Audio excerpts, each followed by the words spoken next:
एक गाँव में हर हफ्ते में एक लड़की या तीसरे दिन एक लड़की गायब हो जाती थी। इन लड़कियों का पता नहीं चलता था कि आखिर लड़कियाँ कहाँ जा रही हैं।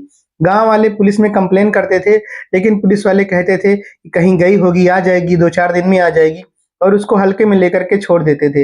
यह घटना धीरे-धीरे बढ़ती जा रही थी और इसकी सूचना जो है जब एसपी साहब को पड़ी, तो एसपी साहब गाँव में पहुँचते हैं और ऐसा फैसला लेते हैं कि गाँव वाले हैरान रह जाते हैं और थाने वाले भी हैरान रह जाते हैं। दोस्तों, अगर आप हमारे चैनल पर नए हैं तो चैनल को लाइक करिए, शेयर करिए और सब्सक्राइब कर दीजिए।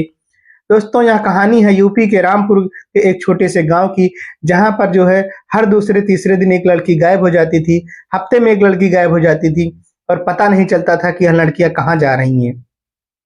गाँव के कुछ लोगों का यह मानना था कि शायद कोई भूत वगैरह है जो इन लड़कियों को गायब कर देता है, लेकिन आज के युग में जो अधिकारी लोग थे यह मानने को तैयार नहीं थे कि भूत नाम की कोई चीज़ भी होती है। वह कहते थे इसके पीछे कोई ज़रूर बड़ा कोई खेल है। लेकिन जब लड़कियाँ गायब हो जाती थीं, तब वहाँ पे जो है, जो गाँव वाले थे जिनके घर की लड़की गायब हो जाती थी, जब वहाँ पुलिस में कंप्लेन करते थे, तो पुलिस वाले उसे यही कहते थे कि भूत-प्रेत का कोई साया नहीं है, लड़की या तो किसी के साथ भाग गई है या किसी अपने सहेली के यहाँ चली गई है, आ जाएगी, परेशान होने की ज़रूरत नहीं है। इसकी घटना धीरे-धीरे बढ़ती जा रही थी और गाँव वाले प्रदर्शन करने लगे, एक रोड को जाम करके प्रदर्शन करने लगे कि जो है जब तक इसका पता नहीं लग जाता तब हम लोग चैन से नहीं बैठेंगे। और इसकी सूचना जब शहर के एसपी को पता चली, तो वह जो है उस गाँव में पहुँचते हैं और जानने की कोशिश करते हैं कि आखिर क्या बात है। उसके बाद में एसपी साहब जो है उस गाँव में आते हैं और आने के बाद में लोगों को इकट्ठा करते हैं और उनसे पूछते हैं कि आखिर क्या बात है। तब गाँव की एक जो है आदमी आता है और कहता है, साहब कल शाम को जो है हमारी लड़की गायब हो गई है और इसी गाँव के एक किनारे पे एक जंगल था, बहुत भयंकर जंगल था। उसी जंगल की तरफ गई, आज तक लौट के नहीं आई, अभी तक लौट के नहीं आई।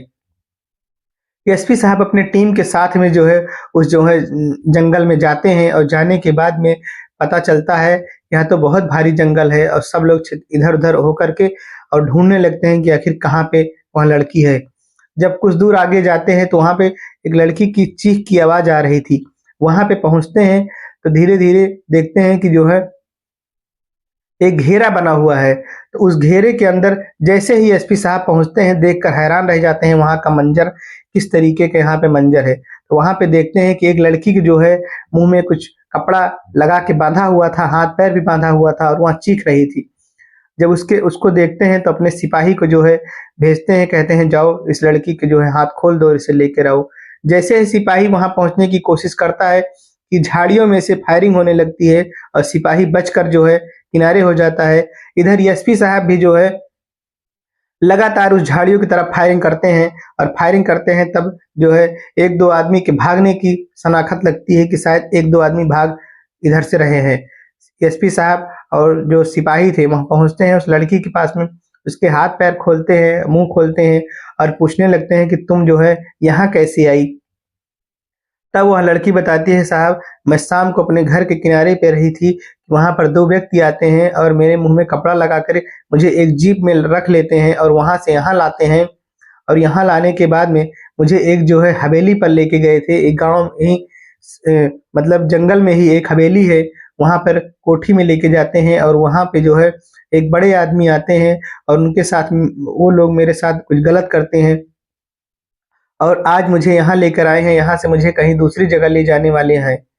तब जो एसपी साहब कहते हैं कि तुमने उन लोगों का चेहरा पहचाना है? तब जो है वहाँ लड़की कहती है, साहब वो लोग अपना चेहरा मास्क से ढके हुए थे और मैं उनका चेहरा नहीं पहचान पाई। एसपी साहब कहते हैं, तुम उनका चेहरा नहीं पहचान पाई, तुम उस जगह तक पहुँचा मुझे सकती हो जहाँ पर जो है उन लड़कियों को ले जाया जाता है। तब वहाँ लड़की कहती है, हाँ साहब, मैं वहाँ तक आपको पहुँचा सकती हूँ, वहाँ पे और भी लड़कियों को रखा गया है। उसके बाद में एसपी साहब अपने मन में सोचते हैं कि अगर डायरेक्ट हम चलेंगे तो ना तो हम कातिल को पकड़ पाएँगे और हमारी सारी योजना फ्लॉप हो जाएगी, लड़कियाँ भी पकड़ में नहीं आएँगी क्योंकि उन लड़कियों को इधर-उधर कर देंगे। हमें योजनाबद्ध तरीके से काम करना चाहिए और उस लड़की को लेके आते हैं गाँव में और जैसे उनके परिवार वाले पाते हैं तो बहुत खुश हो जाते हैं और कहते हैं कि आज चलो कम से कम एक लड़की वापस तो आई। उसके बाद में अगले दिन सुबह जब एसपी साहब आते हैं और जैसे ही गाँव में पहुँचते हैं, तैसे पता चलता है कि आज रात में एक लड़की और गायब हो गई है। अब एसपी साहब और भी जो है परेशान हो जाते हैं कि मैं एक लड़की को तो कल रात में लेके आया और रात में ही एक लड़की और गायब हो गई। यह कैसी घटना घट रही है? इसके बाद में एसपी साहब जो है सच जानने की कोशिश करने लगे और उन्होंने अपने ही एक सिपाही को जो है, एक सीमा नाम की सिपाही थी, उसको जो है एक गाँव के बाहर खड़ा रहने के लिए कहा। कहा कि अब पता चलेगा कि आखिर कौन पकड़ रहा है, क्या भूत है, क्या सही है, क्या गलत है, इन सब की जानकारी अब हो जाएगी। इसके बाद में जो एसपी नवीन कुमार है, उन्होंने सीमा को जो है गांव के बाहर छोड़ दिया और जो है अपने पुलिस वालों को सब किनारे-किनारे से तैनात कर दिया कि जैसे ही मैं इशारा करूँगा सब लोग जो है अटैक कर देना। इसके बाद में सीमा वहाँ पर खड़ी थी एक साधारण गाँव की लड़की बन कर के कि ताकि वो लोग समझ ना पाएँ। इसके बाद में एक जीप आती है सफ़ेद कलर की और सफ़ेद कलर की जीप आने के बाद में उसको जो है उस लड़की को यानी सीमा को पकड़ने की कोशिश करते हैं। जैसे ही सीमा को पकड़ने की कोशिश करते हैं, तुरंत एसपी साहब चारों तरफ से घेर लेते हैं और कहते हैं कि तुम भागने की कोशिश मत करना, नहीं तो गोली मार दूँगा। लेकिन उनमें से एक भागने की कोशिश करता है और एसपी साहब जो है तुरंत उसे गोली मार देते हैं और उसे उसके पैर में गोली लग जाती है, लोग और सिपाही उसे पकड़ लेते हैं। इसके बाद जो दूसरा था वहाँ गाड़ी लेकर के भाग रहा था, एसपी साहब ने दौड़ाकर उसे भी पकड़ लिया और पकड़कर थाने में लेके आते हैं और जब थाने में लेके आते हैं तो दोनों की खूब बहुत मारते हैं, बहुत पिटाई करते हैं और सच जानने की कोशिश करते हैं। जब बहुत पिटाई होती है तब जो है एसपी साहब को भी जानकारी नहीं देता है, कहता है साहब मुझे कुछ नहीं पता। लेकिन एसपी साहब फिर अपने रिवॉल्वर निकालते हैं और कहते हैं अगर तुम कुछ नहीं पता तो मैं तुम्हें ज़िंदा रखकर क्या करूँगा? तुम्हें तुम्हारा एनकाउंटर ना कर दूँ? मुझसे तुमसे कोई लाभ भी नहीं है तो मैं तुम्हें जिंदा क्यों रखूं और अपना भी समय खराब करूंगा। तब जो है उन दोनों को डर लगता है कि यहाँ पावर वाले व्यक्ति हैं, यहाँ जो है मेरा एनकाउंटर कर सकते हैं। उसके बाद में कहते हैं साहब सच में मुझे कुछ नहीं पता, मुझे सिर्फ लड़कियों को उठाने के लिए कहा जाता है। इसके पीछे गाँव के ही एक व्यक्ति हैं जिनका नाम बबलू है, वह जो है दिखने में बहुत साधारण है लेकिन बहुत ही अंदर से खराब व्यक्ति हैं, बहुत ही जटिल व्यक्ति हैं।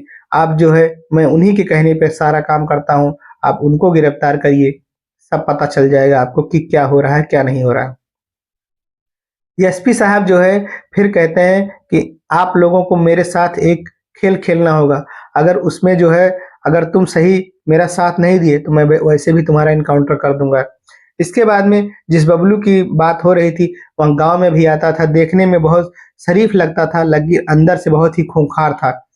फिर जो है वापस से सीमा को जो है तैयार किया जाता है गाँव की वेशभूषा में और तैयार करने के बाद में उसी जीप में डाल दिया जाता है, जिस जीप से जो है आते हैं लोग पकड़ने के लिए सफ़ेद वाली जीप में और सफ़ेद वाली जीप जो है लेके जाती है उस हवेली तक। हवेली तक जाने के बाद में जैसे ही हवेली पहुँचती है, तो उसे सीमा को अंदर लेके जाते हैं और इधर जो है एसपी साहब अपने पूरी टीम के साथ उसे जो है तैयार थे और उस हवेली के चारों तरफ से घेर लेते हैं, उस कोठी को चारों तरफ से घेर लेते हैं और घेरने के बाद में जो है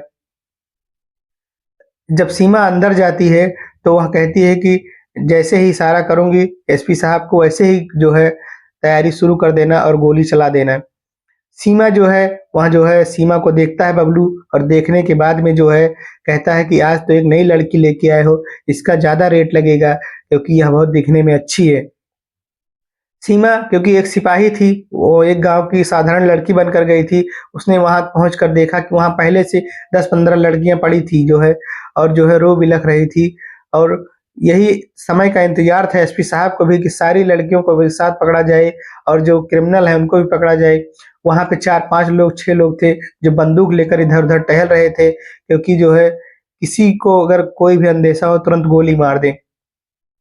एसपी साहब ने कोठी को चारों तरफ से घेर लिया था और जब बबलू वहाँ पे पहुँचा तुरंत जो है सीमा ने इशारा किया, एसपी साहब तुरंत जो है बबलू को कहे तुम चारों तरफ से घेर चुके हो, तुम भागने की कोशिश मत करना, नहीं तो तुम्हें गोली मार दिया जाएगा।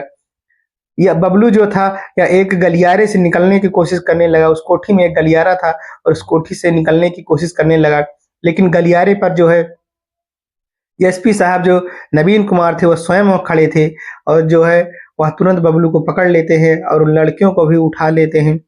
सभी लड़कियों को वहाँ सुरक्षित निकाला जाता है। निकालने के बाद में जितने भी अपराधी थे उनको पकड़कर थाने में लाया जाता है और जब गाँव वाले लड़कियों को देखते हैं तो बहुत खुश होते हैं और कहते हैं कि आज जो है एक अच्छे ऑफिसर की वजह से हमारी लड़कियां जो है वापस मिली, नहीं तो मिलने वाली नहीं थी। उसके बाद में जो एसपी साहब थे, बबलू की पिटाई करते हैं, उनके साथियों की पिटाई करते हैं, पूछते हैं, कहते हैं बताओ कि आखिर में इन लड़कियों को तुम क्या करते थे? तब वहाँ बताने लगा कि साहब मैं इन लड़कियों को दूसरे देश में और दूसरे शहर में बेचता था और यहाँ बेच करके मुझे अच्छे पैसे कमाने थे, इसीलिए मैं इन लड़कियों को किडनैप करता था और किडनैप करने के बाद मैं इन्हें बेच देता था।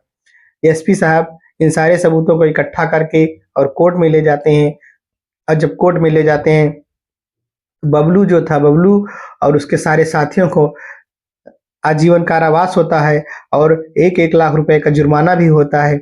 इसके बाद में इस जो कारनामे हैं या इसके चर्चे चारों तरफ होने लगे कि बब जो है नवीन कुमार एसपी साहब इनकी वजह से कितनी लड़कियों की जानें बचाई गई। इनकी चारों तरफ वाहवाही होने लगी। गाँव वाले ने एसपी साहब को एक स्वागत समारोह रखा, उसमें जो है माला पहना करके इनका अच्छे से स्वागत किया और कहा आपकी वजह से आज हमारी लड़कियाँ सुरक्षित हैं।